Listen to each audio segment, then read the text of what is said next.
I am here with David Nishan from Rate. Hey guys. Can you give us an update on rates? What's going on? So it hasn't been much movement in Mm-hmm. rates. The government was shut down Mm-hmm. for the longest period it's ever been shut down. And so a lot of the data needed, unemployment and inflation figures weren't available. Mm-hmm. So basically, the Fed has been stalling. They may reduce the Fed funds rate by a quarter point this month.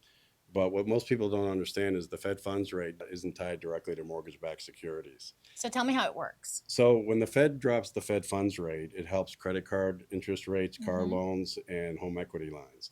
But typically, it's an indication that mortgage backed securities might improve a little. Mm-hmm. But I can't tell you, we get about 10,000 calls a day when the Fed drops the Fed funds rate, and everyone says, "Can I get a lower rate now on my mortgage?" Sometimes mortgage rates actually go up Because they had already priced that. because they've already priced it Mm-hmm. in. Mortgage rates typically price in any improvements they think they're going to have in the Fed funds rate 90 days before. So the question is that we get from the buyers all the time: should I wait for interest rates to come down? Because for sure they're going to come down next year.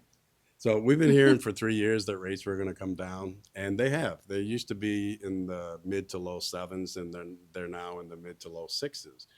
But every forecast that we've looked at for next year, we're hoping, praying that maybe they get to the high fives, but they're never going to get down to 3, Mhm. 4% again. That's gone. And while you're waiting, home prices are going up. Because you know what? You and everybody else is thinking that when interest rates come down, then you're going to start house hunting, Yeah. right? So then prices are going to increase. So when is a good time to buy? When you have a need to buy. Yeah. The other thing is it's like dating. When you find a house that you have to have, it Hmm. doesn't matter when it is. That house needs to be had.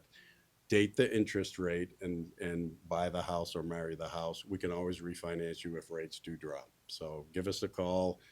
Patsy's one of the best realtors in town, and we're blessed to be partnered with her as one of her preferred lenders. And you know, when we tell you this, is not that we're trying to be pushy to sell your house. It's that what happens is usually you see a 3% year over year appreciation on properties. And so you're eventually going to pay more for a property when you can get in now and refi perhaps later.